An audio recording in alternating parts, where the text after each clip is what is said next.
Donald Trump is facing one of the most complicated economic challenges of his presidency, and the pressure is not coming from just one direction. It is coming from inflation, high borrowing costs, housing affordability, massive government debt, energy prices, trade tensions, and growing concerns among ordinary Americans about the cost of living.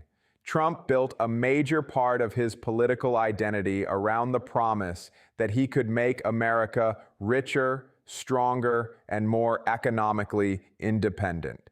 But economic reality is far more complicated than political promises. The government can point to strong investment, employment, and economic activity, yet ordinary Americans judge the economy through their monthly budgets. They look at grocery bills, rent, mortgage payments, gasoline prices, insurance costs, and credit card debt. If wages rise but expenses rise even faster, people do not necessarily feel richer. That is the central problem facing Trump right now. The economy may still have enormous strengths, but many households remain under financial pressure. And when people begin to believe that economic growth is not improving their personal lives, economic frustration can quickly become political frustration. For Trump, that gap between economic statistics and everyday reality could become one of his biggest challenges. One of the most important parts of Trump's economic strategy is his use of tariffs. His argument is that placing tariffs on foreign goods can encourage companies to manufacture more products inside the United States. The long-term goal is to strengthen American factories, protect strategic industries, create domestic jobs, and reduce America's dependence on foreign supply chains. There is a logical argument behind that strategy, but tariffs also have another side that cannot be ignored. When imported goods or components become more expensive because of tariffs, businesses have several choices. They can absorb the additional cost, pressure their suppliers, reduce their profit margins, or pass part of the cost onto consumers. If consumers end up paying more, tariffs can contribute to higher prices. If companies absorb the cost, profits can come under pressure. And if businesses become uncertain about future trade policy, they may delay investment decisions. This creates a difficult balancing act for Trump.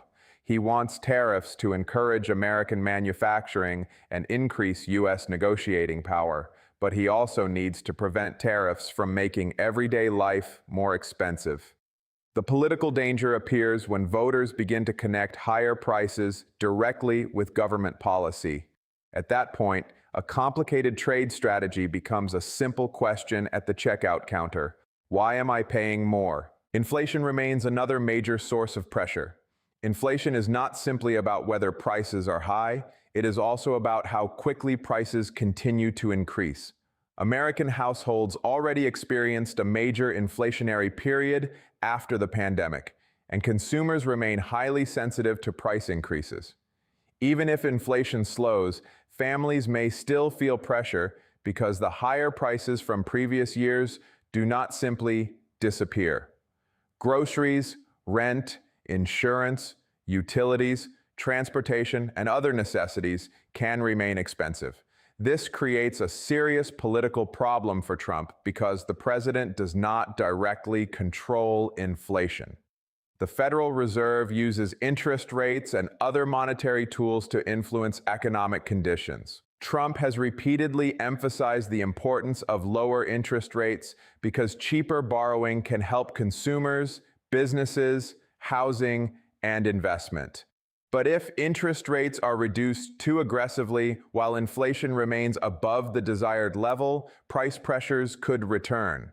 That leaves policymakers facing a difficult choice. Keeping rates high can slow the economy and make borrowing expensive, while cutting rates too quickly can create renewed inflationary pressure.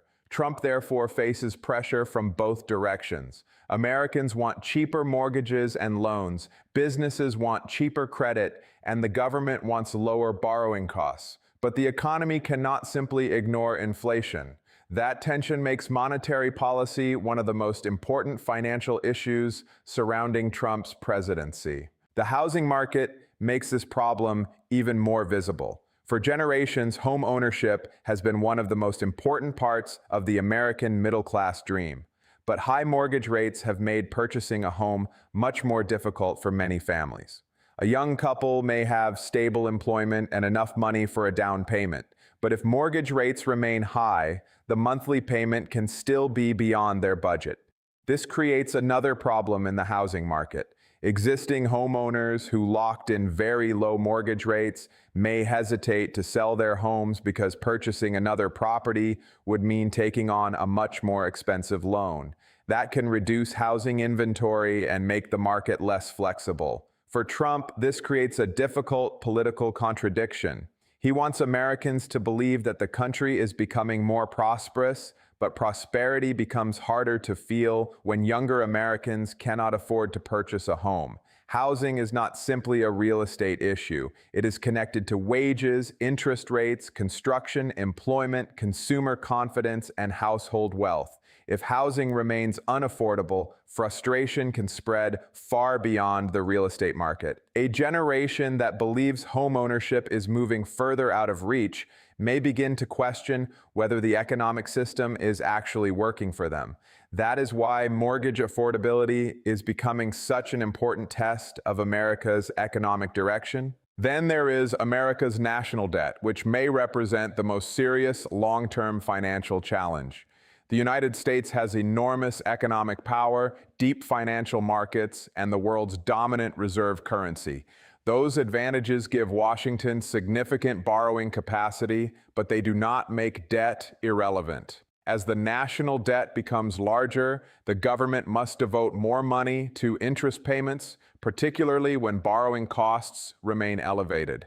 That means a growing share of the federal budget can be consumed by servicing existing debt rather than funding new priorities.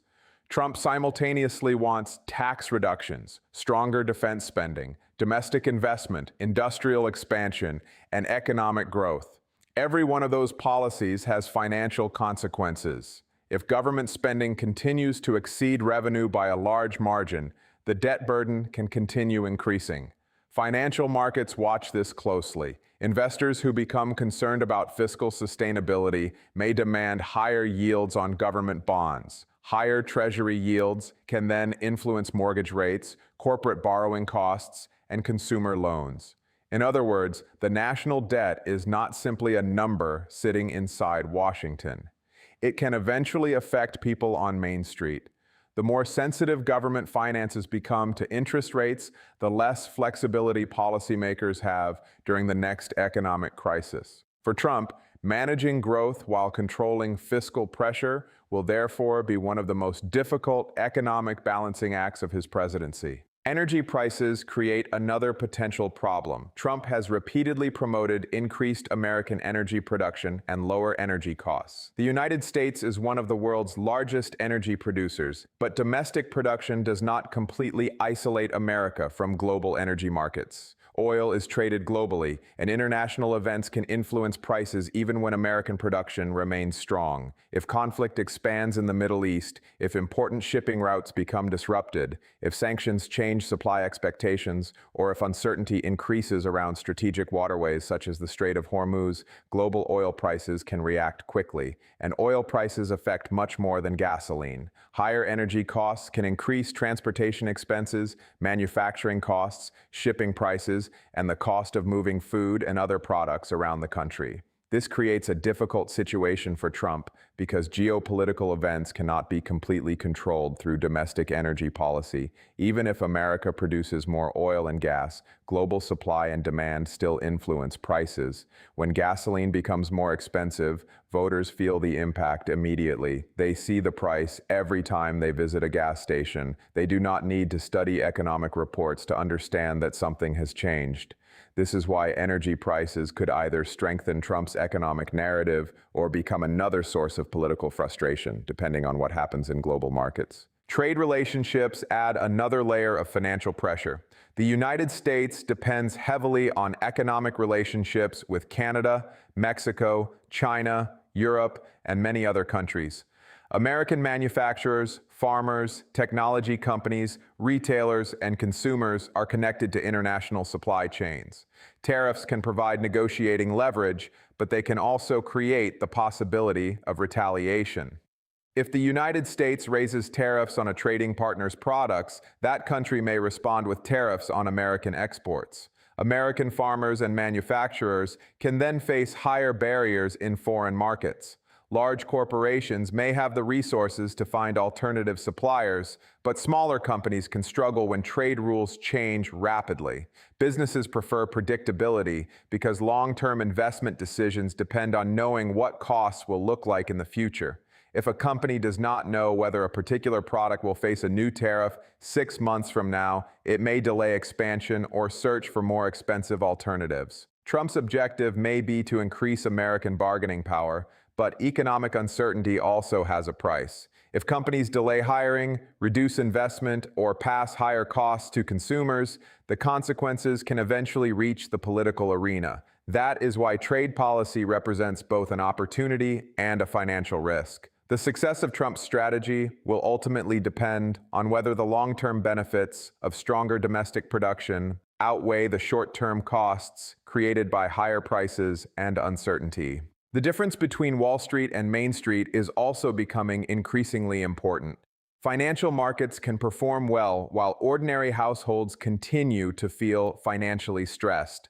Large technology companies can invest billions, major corporations can report strong profits, and investors can remain optimistic. But an average American family experiences the economy in a completely different way.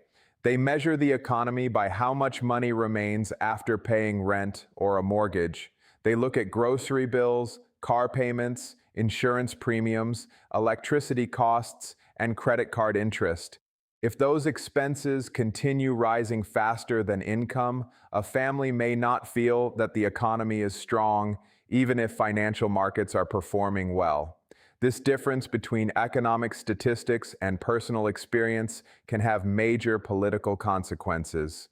Trump does not only need to convince investors and corporations that his policies are working, he needs millions of households to believe that their financial situation is improving. If a perception develops that economic gains are flowing mainly toward wealthy investors and large corporations, while middle-class families remain under pressure, dissatisfaction can grow rapidly.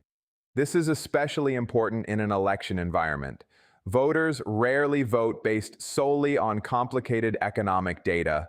They vote based on whether they believe their own lives are moving in the right direction.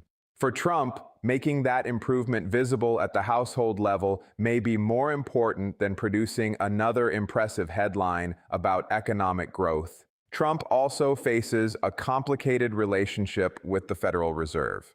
The president may prefer lower interest rates because lower rates can stimulate economic growth, but the Federal Reserve has to consider inflation and financial stability. If rates remain high, borrowing stays expensive. Businesses may postpone expansion, consumers may delay major purchases, and housing affordability can remain weak. But if rates are reduced too quickly while inflation is still above the desired level, inflation could accelerate again. Trump therefore faces a narrow economic path. He needs growth, lower borrowing costs, controlled inflation, affordable housing, and confidence in financial markets at the same time. Achieving all of those goals simultaneously is extremely difficult. If the economy slows too much, Trump can face accusations that his policies are damaging growth. If inflation rises again, the administration can face renewed criticism over the cost of living. If Treasury yields increase, government borrowing becomes more expensive, and mortgage rates can remain elevated. Every economic decision can therefore create consequences somewhere else. This is why the pressure on Trump is more complicated than simply asking whether the economy is growing. The real question is whether growth is sustainable, whether inflation is under control, and whether ordinary Americans are actually benefiting from the policies being implemented. Ultimately, the most important question is not what politicians say about the economy. It is what ordinary Americans experience. Economic policy is eventually judged at the household level. If a family's income increases, but its expenses rise even faster, that family will not necessarily feel financially secure. If a young worker has a full-time job but cannot afford a home, the American economic promise can begin to feel distant. If a small business has customers but cannot expand because financing is too expensive, economic potential remains limited. And if gasoline, food, rent, insurance, and other essential expenses continue putting pressure on household budgets, political patience can disappear quickly. This does not mean that the American economy is collapsing. That would be an exaggeration.